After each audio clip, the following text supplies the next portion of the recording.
Concept albums are my favorite type of album. For me, it's one thing to really enjoy the sound of an album and another to be invested in story and narrative. Most of my favorite albums ever have a story to tell and a world to build.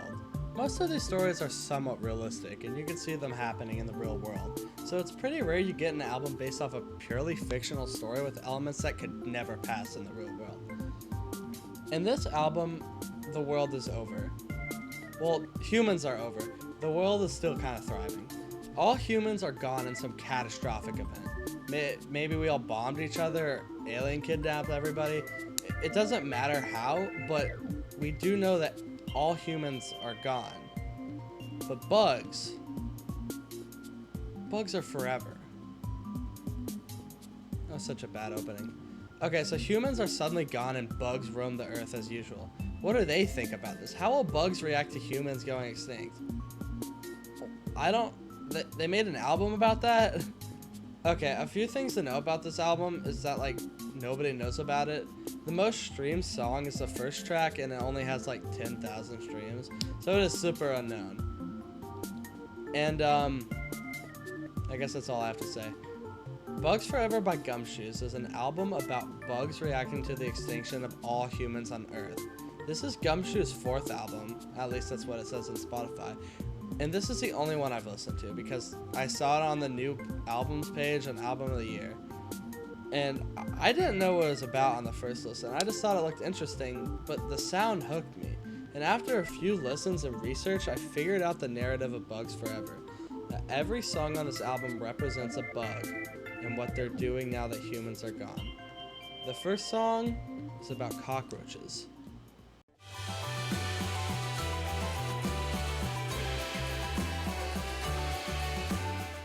I put Cockroach Song on the script. Cockroach Song is the opening track on the album that consists of cockroaches singing about what is happening to the humans. The lyrics, one provocation away, there'll be city blocks leveled, and no matter the master that drops the bomb faster, seem to imply that humans caused a nuclear war or some similar man-made disaster. But of course, cockroaches can manage to survive any disaster, so they made it out okay. The cockroach even acts cocky about this fact. The cockroach gloats about being able to survive anything, including a nuclear disaster, saying things like, "I was born for disaster, I'm here for hereafter." But this cockroach is only acting like this to distract himself from his true fears. He's really terrified about what's happened on Earth. Even though he survived, he's afraid of the possibility of having to live through more traumatic events. The lyrics, "I'll love you when the screaming stops, for now I've gotta live," could imply this song is taking place as humanity is still fighting. Some people could still be holding on, fighting for peace. While the cockroach is proud to have the ability to survive these conditions, he hates that he has to witness the end of humanity, but he'll be there to see it all go.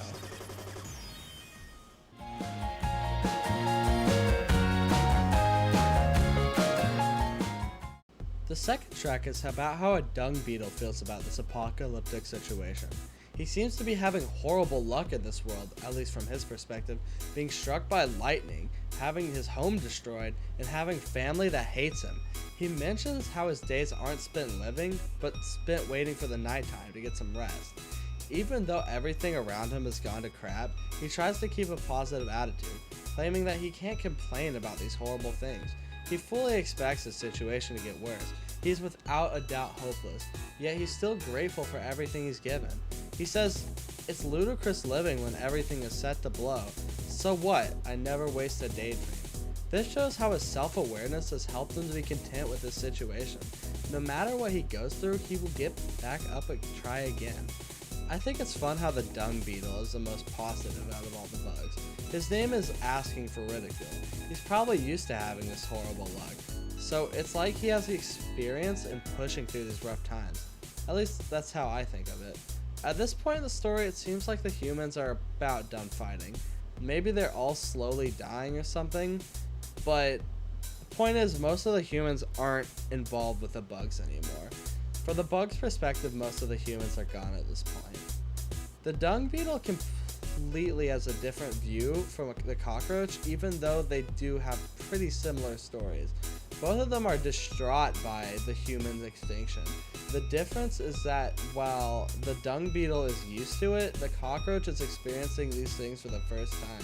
So while it might be easy for the dung beetle to get through them, the cockroach is having a much worse time with it.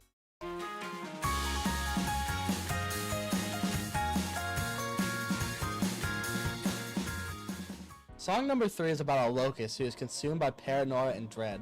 Kind of like the dung beetle, the locust believes that he has miserable luck. But instead of accepting this and trying to look on the bright side, he beats himself up over it. All the bad luck has drove the locust crazy, making him extremely paranoid and scared of everything. The chorus of the song is the locust singing, "Am I one of them? Am I one of them? Oh God, am I one of them? Am I one of them? Oh God." The crow they sent to pick apart the dove, a plague upon our houses, Lord above. It might be obvious to some, but the line, "Am I one of them?" confuses me a bit, as I'm not completely sure what it could mean. The way I see it is the locust is asking if he's taking part in this destruction. Is he one of the humans who's destroying the world, or is he like one of the humans that are gonna perish? If this song takes place after most all the humans have died, maybe he's afraid he's gonna be the next one to go. It could be any one of these. The bug is obviously succumbing to the paranoia and isn't thinking straight. There's nothing stopping him from worrying about this, trying to find the end before the end finds you. The sky is gonna crush you like the night is just a shadow of a shoe. Someone I love is dead, somehow I know it's true. With more before long, now bad omens are all I'm betting on. The first line, "trying to find the end before the end finds you," is the locust trying to control his uncontrollable fate. At least I think. It makes me wonder if this bug is considering killing himself. I don't know how to say that more seriously. I just have a goofy voice. It sounds... I don't know. I feel like I'm like trying not to... I feel like saying that, I feel like I'm trying to hold back a laugh, but I'm really not. I think I'm looking into it too much, I'm not gonna lie, but that's just what I thought. The song doesn't say what ends up happening to this bug, it just ends. All bugs so far have been extremely paranoid about this. They've been freaking out. They deal with it in their own ways, and I do feel like this locust is probably the most paranoid one. Like, even with like the first two, I feel like they kind of had a grasp on it. Even if they were like really paranoid, they still like managed to keep that inside. But this bug is screaming, "Am I one of them? Am I gonna be the next to go? Am I doing this? Am I killing all my friends? What is happening?" And I feel like the locust has really just lost his mind here. He's really succumbing to what this fear is. And I don't know how to end the segment.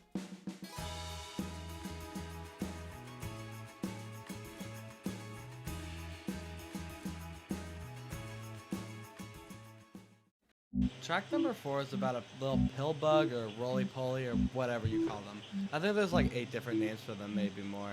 Anyway, this bug is small and defenseless, but he understands and accepts that fact. The line, "Cause this is not a phobia, I'm terrified with total rationality and anything's deadly when pitted against me," show how aware the bug is of its size and sensitivity, saying that anything could kill it if it tried. This bug has no hope of surviving this catastrophic event, saying that there's no way he can make it past, and that his playing dead is just practice for its eventual passing. The bug explains in the chorus how any minuscule moving of dirt or anything on the ground seems world-ending from their perspective, causing him to give up his will to live. He throws up his hands in defeat and yells at the universe, "Kill me when you're ready, till then I guess I'll live." The humans leaving the earth forever might be a good thing for this bug, as there's less possibility of having their homes destroyed by people walking on them. But before that, they have to experience the atmosphere after a nuclear war, and as a bug who cannot comprehend what's going on, it might seem like things will only get worse. I don't know the side effects of what happens like after a nuclear war or whatever event is going on. So I don't know if any of the things caused from like the warheads will actually like affect the roly-poly, but I would imagine so. I mean, thinking of just all the ones who just died in the crossfire of war and whatnot, it seems like this roly-poly is actually pretty lucky to be where he is. If he's gotten this far, even if he doesn't have hope of surviving, he's still pretty lucky to be alive. Of course, he doesn't understand that, but like, it's interesting. I don't know.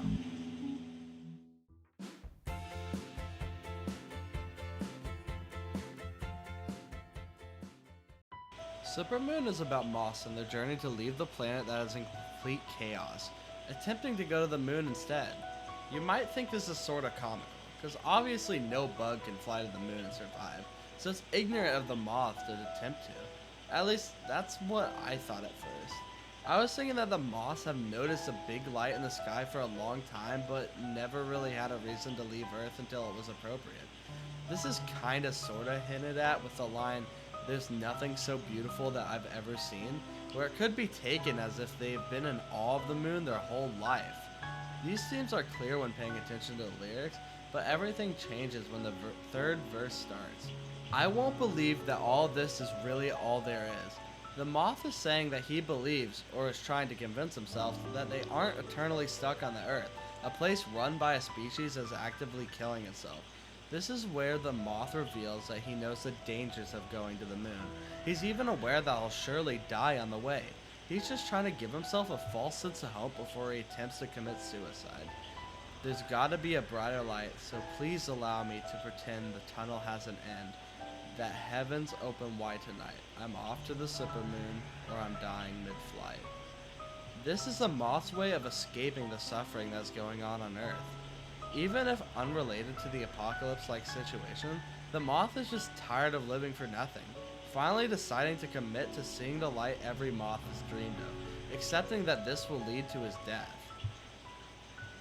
Even if there's a tiny glimpse of hope that the moth doesn't think that this will kill him, he's still pretty sure of it.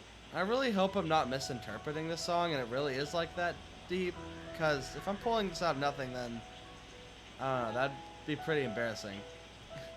I look like an idiot.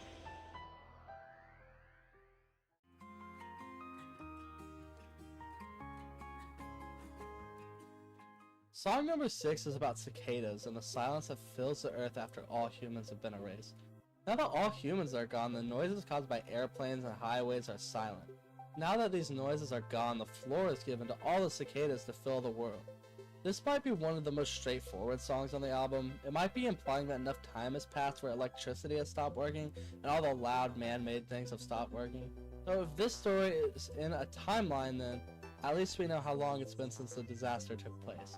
Another thing I find interesting is during the outro of the song, the lyrics say, "And now the floor is yours once more," instead of just "the floor is yours." Maybe the cicadas have been waiting their time to rule the earth's sound for a long time. So maybe, unlike other bugs, the cicadas are actually happy that humans are gone. Now they have control like they once did before humans gained the technology too.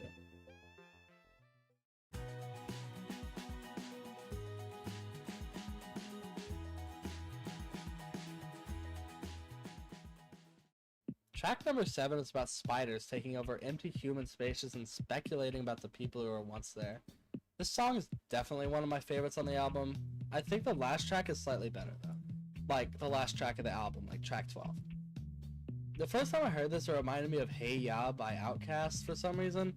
I guess it's the instrumentation that's similar. I don't really know why. Anyway, the song starts with the spiders discussing a mother who once lived with her children, and how she left evidence of their existence through boxes filled with Polaroid images of their memories together. The mother had also saved their children's baby teeth. The spiders are now settling down in this place that a family once settled in.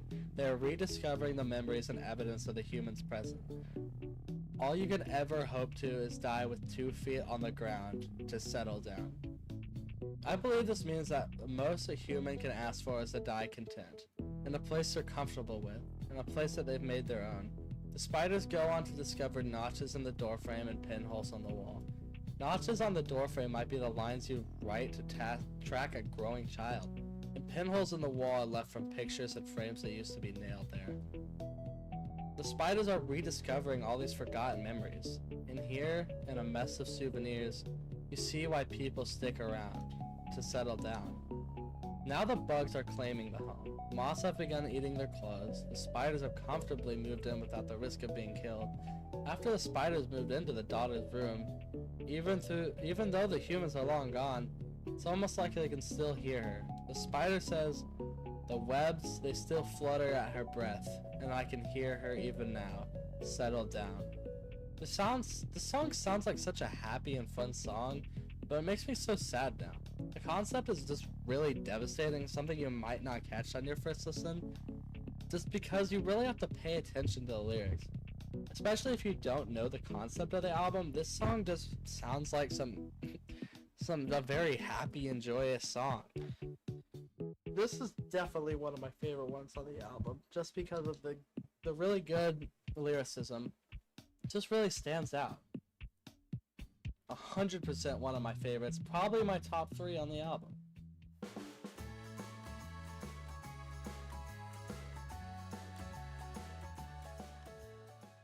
The 8th song continues with the concept of nature reclaiming the world that humans once inhabited, the time being seen through the lens of worms in London.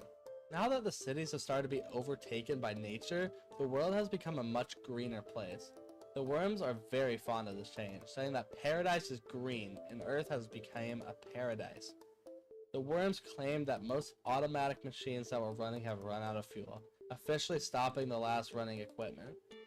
Old gray golems sinking through the ground try to scrape the sky, but the vines hold them down. At this point, the concrete is being covered by greenery, almost as if it's sinking into the ground. Vehicles have now turned to dust and polluted the ocean, along with other man-made objects that have been drowning. The worms are proud to survive longer than humans. The earthworms churning soil with pride now watch them from the underside. Living rooms have now been transformed into open gardens, showing that humans never really owned the home they lived in. They were only renting it from nature. And when humans are gone, nature will take back over the house. The song is more images of what the world has come to after the humans have left. The worms are a part of the group of bugs that love that the humans are gone. But soon enough we'll learn that some bugs are taking this event much worse than the others. Kind of speeding through these now.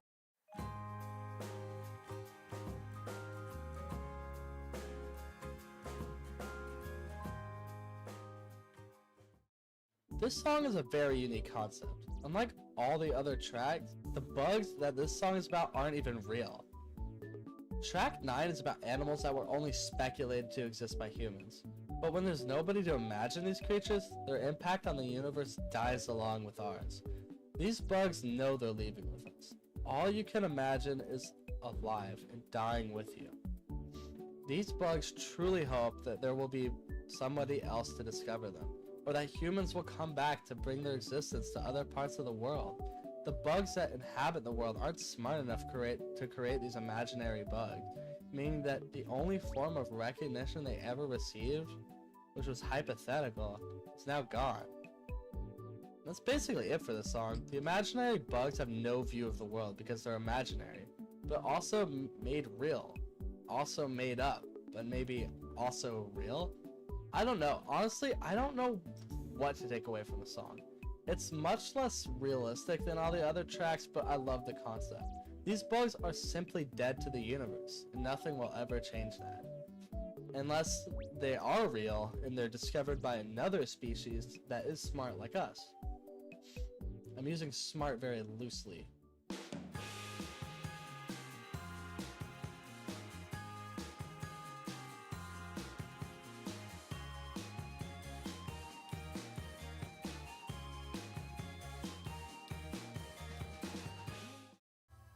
The title track is track 10 of 12 and is about flies. Flies are the last bugs and are happy about the extinction of humans. After this track, all positivity is gone. As you'd expect, the flies are extremely happy that the humans have gone, as they were hoping to take our place. The flies in the song are actually really mean. They're basically mocking humans, and with lines like, "Well, what do you expect? Some kind of hero's death? And is it any surprise that you died like a dog?" The song starts with flies claiming that humans are full of themselves, calling us borrowed time and nothing but that. The flies hate the humans because we believe the world is ours, but in reality, the world belongs to the bugs. The flies are making fun of our mortality because they know how humans like to believe that they will live forever, saying that it wouldn't be long until everybody living at one time would die. The chorus of the song is kind of like bug propaganda, It's such a stupid thing to say, but the chanting sounds like propaganda or something. Does that make sense? Probably not. The chorus says, one more body on the side of the road, one more city gone cold, bugs forever. One more janitor under the snow, one more fire to go, bugs forever. It never happens any other way. That is why the song's so interesting to me. Even if it's not my favorite in terms of sound, the concept of one of these bugs hating us to this degree is very entertaining. The flies continue to taunt the dead humans by claiming that absolutely nothing on Earth misses them. We'll soon learn that that's very much not the case, but let them go off, I guess. The flies say that humans are in a fading grave that nobody visits, and that nobody is trying to dig us up again. Verse 5 is one of my favorites on the album. It reads, "The glass is shattered on your clocks, and if no one counts the time, it stops. So from here on out and all at once, you are always gone." This song is absolutely brutal to humans. It's really impressive how much genuine hate is conveyed on this track. The song ends repeating the same chorus again, but verse 5 is a great way to end it. Finishing it on "you were always gone" is actually insane to me. The amount of spite in this song still amazes me, and I'm so impressed by it. That was the title track of the album, and at this point, there's only 2 bugs to go. I don't know how to end this segment.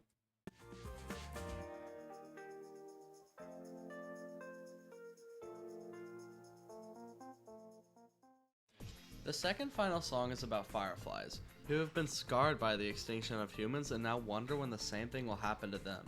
Realizing that their extinction is inevitable and their population has been decreasing over the years, they come to the conclusion that the best thing to do is just to not think about it, comparing it to being high up. Just don't look down. The fireflies have noticed their numbers declining over the years, saying it gets less claustrophobic with each day that passes. The flies remember how the humans used to catch countless fireflies every time they used their net, but I guess we took our collection with us. The fireflies try to delude themselves into thinking that they won't go extinct. They're playing pretend by not acknowledging their incoming extinction, not that there's anything they can do about it. You try to shake the feeling the world is leaking all the good things out, but you know where they go. You just wish it weren't true, because you're gonna go there too. The fireflies are scared of dying. Even besides total extinction, the events that they've witnessed happening to humans made them more aware of their mortality, and seeing their population dwindle is not helping their fear. All they can do is play pretend that their light won't go out. And that's about all I have to say about this one. I don't know if it's because I'm tired or what, but this one was kind of hard to figure out, and I didn't decipher everything, but I got the general idea. And now there's only one track. And that's this one.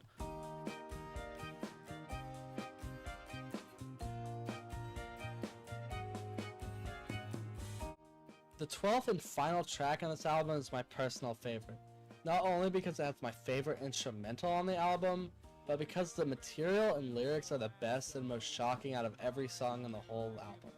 This song is about a universally despised bug, the mosquitoes. The mosquitoes start off the song complaining about humans, saying how they were very vocal about their hate. But when it's their time to go, they don't even say goodbye.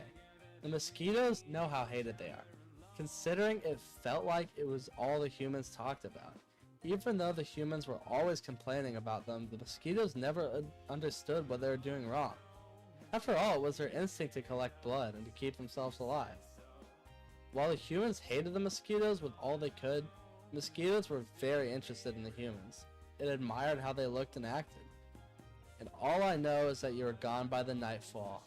And all I know is that we're still hoping you might call. The mosquitoes still have hope in humanity's return. Expressing how it felt like everybody vanished so quickly they could hardly process what was going on.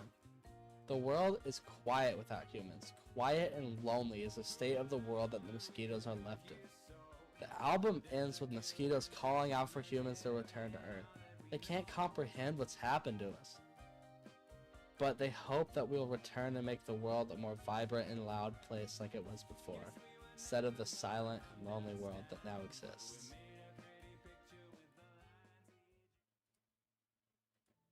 Okay, that's the album. The last song was cool. I like how it took a very hated mosquito, or a very hated bug, which is the mosquito, and made me feel bad for them. Like, that's really impressive. I don't really like how it made this video. I feel like I don't have too good of an understanding, but I really just tried my best to put this together. I'm sure I got the gist of it down, but also I'm very sure I didn't get everything right or how it's meant to be, but I don't feel too bad about that. I just think this album is a pretty cool concept that interests me and probably interests a lot of people who've never gotten the chance to hear of it. So maybe this will reach people who are interested, maybe? I don't really know. This video is probably too long by now. Not really. And I don't really know how to end it. So, bye. This is my first video on this channel. Kind of a new thing. I only did, like, gaming videos before, so reading a script is kind of crazy. Comment if I did bad or did amazing. Yeah, let's do that. Okay, bye. Love you. Subscribe to me.